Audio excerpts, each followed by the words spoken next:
আসসালামু আলাইকুম। সংবাদে আপনাদের সবাইকে স্বাগত। সংবাদ শিরোনাম। চলতি সপ্তাহেই নির্বাচনী কর্মপরিকল্পনার খসড়া চূড়ান্ত করবে ইসি।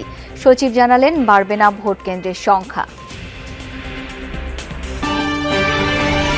কর্মস্থলে অনুপস্থিত দেখিয়ে হারুন সহ 18 পুলিশ কর্মকর্তা সাময়িক বরখাস্ত। ভোট প্রহসনের মামলায় গ্রেপ্তার দেখানো হলো সাবেক ইসি সচিব হেলাল উদ্দিনকে। মানবতা বিরোধী অপরাধের মামলায় শেখ হাসিনা সহ 3 জনের বিরুদ্ধে সাক্ষ্য গ্রহণ। সাক্ষীদের হুমকি দিলে কঠোর হওয়ার নির্দেশ ট্রাইব্যুনালের। আন্তর্জাতিক অপরাধ ট্রাইব্যুনাল আইনে একজন সাক্ষীর সেফটি, সিকিউরিটি অ্যান্ড ওয়েলবিং দেখার দায়িত্ব রাষ্ট্রের এবং ট্রাইব্যুনালের।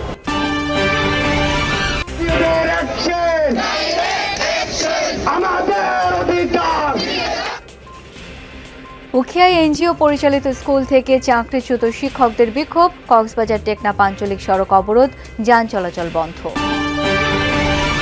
চলতি সপ্তাহে নির্বাচনী কর্মপরিকল্পনার খসড়া চূড়ান্ত করবে কমিশন।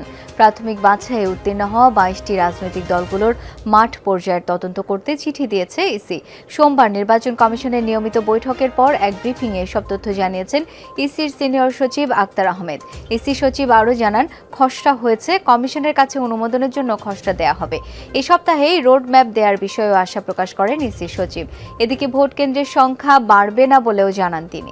যাদেরকে আমাদের মনে হচ্ছে যে মাঠ পর্যায়ে পাঠানো দরকার, আমরা সেটা পাঠিয়ে দিয়েছি। আর যাদেরটা বাতিল বা বিবেচনাযোগ্য হয়নি তাদেরকে আমরা চিঠি দিয়ে জানিয়ে দিচ্ছি যে এই কারণে। এবং এবার আমরা স্পষ্ট করে বলে দিব যে কোন কারণটায় বা কোন শর্তের অপূর্ণতার কারণে তাদেরটা বিবেচনা করা যায়নি, সেটা আমরা স্পেসিফিক করে উল্লেখ করে দেব।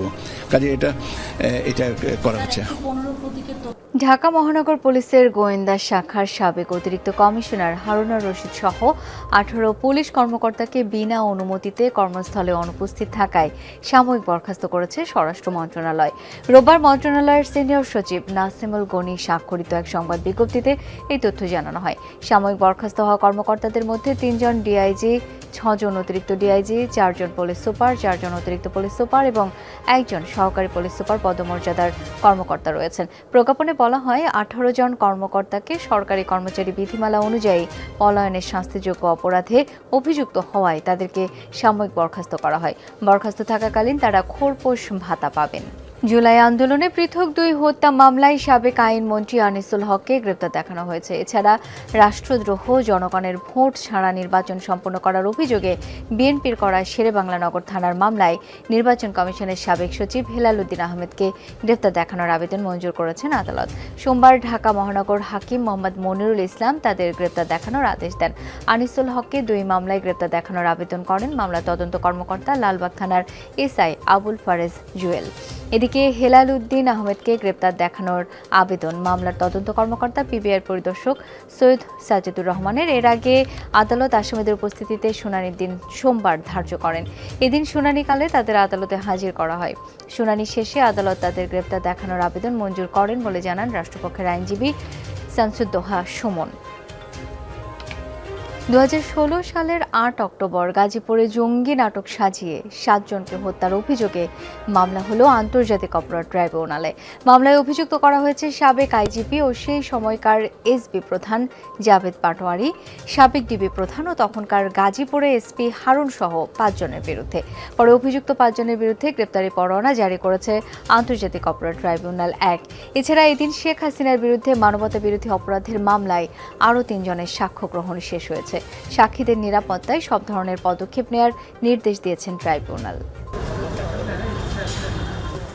2016 সালের অক্টোবরে গাজীপুরে একটি বাসায় জঙ্গি অভিযানের নামে হত্যা করা হয় 7 জনকে। ওই সময় 830 রাউন্ড গুলি ছুড়ে সোয়াত, সিটিটিসি সহ আইনশৃঙ্খলা বাহিনী। প্রসিকিউশন বলছে, দেশের বিভিন্ন এলাকা থেকে 7 জন তরুণকে ধরে এনে ওই বাসায় আটকে রাখা হয়। বাহির থেকে তালাবদ্ধ করে গুলি করে হত্যা করা হয় তাদের। সোমবার এক পরিবারের অভিযোগের প্রেক্ষিতে আন্তর্জাতিক অপরাধ ট্রাইব্যুনালে এই নতুন মামলা দায়ের করেন চিফ প্রসিকিউটর। এ সময় সাবেক আইজিপি জাভেদ পাটোয়ারি ও সে সময়ের গাজীপুরের মেট্রোপলিটন পুলিশের প্রধান হারুনুর রশিদ, সিটিটিসির প্রধান মনিরুল ইসলাম সহ 5 জনের বিরুদ্ধে গ্রেপ্তারি পরোয়ানা জারি করেছে আন্তর্জাতিক অপরাধ ট্রাইব্যুনাল। ওই ঘটনা তদন্ত সংস্থা পেয়েছে যে 2016 সালে এরকম সারা বাংলাদেশ থেকে এরকম ইসলামী মনোভাবাপন্ন 6 জন যুবককে গ্রেফতার করে গাজীপুরের জয়দেবপুর এলাকার একটি ভাড়া বাসার দোতলার একটি কক্ষে তাদেরকে রাখা হয়। বাইরে থেকে ওই কক্ষটি তালাবদ্ধ করা হয় এবং বলা হয় যে এখানে জঙ্গিদের আস্তানা আছে।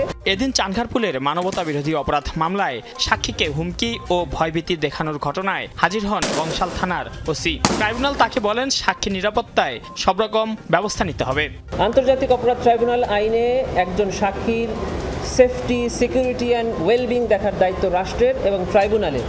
সেই অনুযায়ী tribunal concern officer in charge of that particular police স্টেশনকে একটা অর্ডার করেছিলেন যে সেখানে তাকে অসম্মানজনক কোনো ব্যানার বা ফেস্টুন যদি থাকে সেটা ইমিডিয়েটলি রিমুভ করার জন্য, এবং রিমুভ করে তার সেফটি সিকিউরিটি ইনশিওর করে ট্রাইব্যুনালকে আজকে অবগত করার জন্য। ওই কনসার্ন থানার অফিসার ইনচার্জ সাহেব আজকে এসেছিলেন ট্রাইব্যুনালে এবং জানিয়েছেন যে তিনি এই সাক্ষীর সাথে কথা বলেছেন, তার সকল সেফটি সিকিউরিটির ব্যাপারে উনি যথাযথ ব্যবস্থা নিয়েছেন এবং কলেজ কর্তৃপক্ষকে ব্যবস্থা নিতে উনি চিঠি প্রেরণ করেছেন। এদিন শেখ হাসিনা, আসাদুজ্জামান খান কামাল ও চৌধুরী আব্দুল্লাল মামুনের বিরুদ্ধে ৫ম দিনের সাক্ষ্য গ্রহণ হয়। সাক্ষী দেন 2 শহীদ পরিবারের সদস্য সহ 3 জন। এ সময় তারা তুলে ধরেন নির্মম হত্যাযজ্ঞের চিত্র। তার ছেলের লাশ আমি এক নজর তাকানোর পর আর তাকাতে পারিনি, যে বিভৎসতা ছিল, যে বিভৎস অবস্থার সৃষ্টি করে দিল সেই কারণে। এবং তিনি এটা দাবি করেছেন যেটা এটা আইনের ভাষা নয়, যে আমার ছেলেকে যে হত্যা করার পর যেভাবে পোড়ানো হয়েছিল আমি সেইভাবে শাস্তি চাই। এটা আইনের বিষয় না, এটা তার আবেগের বিষয়। সেটা লেখা হয়েছে, সেটা বললো তো যে আমার ছেলেকে বিভৎসভাবে আক্রমণ করে হত্যা করা হয়েছে, তারপরে লাশ ভ্যানে করে নিয়ে যাওয়া হয়েছে, ভ্যান থেকে পিকআপ ভ্যানে তোলা হয়েছে, সেখানে আগুন ধরিয়ে দেওয়া হয়েছে। সেই বর্ণনা দিতে গিয়ে তিনি এক অঝোরে কান্না করেছেন এবং তার আবেগের আলপুত হয়ে উনি বলেছেন যে যেভাবে তার ছেলেকে হত্যা করা হয়েছে, যেভাবে পুড়িয়ে মারা হয়েছে, তিনি এইভাবে শাস্তি কার্যকর দেখতে চান। এ নিয়ে এই মামলায় এখন পর্যন্ত সাক্ষ্য দিয়েছেন 12 জন। উখিয়ার বিভিন্ন এনজিও পরিচালিত স্কুল থেকে চাকরিচ্যুত শিক্ষকরা কক্সবাজার টেকনাফ আঞ্চলিক সড়ক অবরোধ করে বিক্ষোভ করেছেন। 9 ঘণ্টা পর যান চলাচল স্বাভাবিক হয়েছে সড়কে। এর আগে সকালে রাস্তা অবরোধ করে বিক্ষোভ করেন উখিয়ার বিভিন্ন এনজিও পরিচালিত স্কুল থেকে চাকরিচ্যুত শিক্ষকরা। বলেন, কিছুদিন আগে তহবিল সংকটের অজুহাতে বিভিন্ন এনজিওর 1179 জন শিক্ষককে ছাঁটাই করা হয়। শিক্ষকদের অভিযোগ, চাকরিচ্যুতদের পুনর্বহাল নিয়ে বারবার স্থানীয় প্রশাসনের সাথে আলোচনা হয়েছে, তবে এখনও কার্যকরী কোনো পদক্ষেপ না নেওয়ায় আবারও সড়কে নামতে বাধ্য হয়েছেন তারা।